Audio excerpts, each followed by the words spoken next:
Narasapuram MP Raghurama Krishnam Raju సంచలన వ్యాఖ్యలు చేశారు. టీడీపీ జనసేన కూటమి అభ్యర్థిగా తాను బరిలో ఉంటానని తెలిపారు. ఈ కూటమితో మూడో పార్టీ కూడా జతకట్టబోతోందని అన్నారు. 3 పార్టీల కూటమికి 150 సీట్లు రాబోతున్నాయని చెప్పారు. ఇక జగన్ కారును షర్మిల కారు ఢీకొట్టబోతోందని అన్నారు.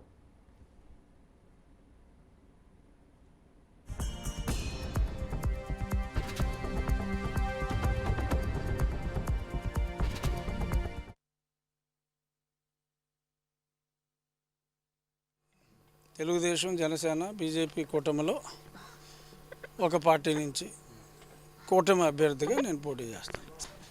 రేపు మధ్యాహ్నం 1 గంటకి 17A ఏదైతే అన్యాయంగా చంద్రబాబు నాయుడు గారి మీద కేసు పెట్టారో ఎటువంటి అనుమతులు లేకుండా అది సుప్రీంకోర్టులో తీర్పు న్యాయానికి అనుగుణంగా ఎప్పటి నుంచో నేను చెప్తున్నా 17A ఈజ్ అప్లికబుల్. గవర్నర్ అనుమతి లేకుండా FIR పెడతానికి లేదు.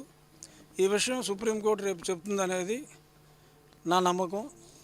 ఎలా అయితే 3 పార్టీలు కలుస్తాయని చెప్తున్నానో ఇది కూడా జరుగుతుందనేది నా నమ్మకం. న్యాయశాస్త్రం మీద నాకున్న అవగాహన మేరకు ఇది జరుగుతుంది.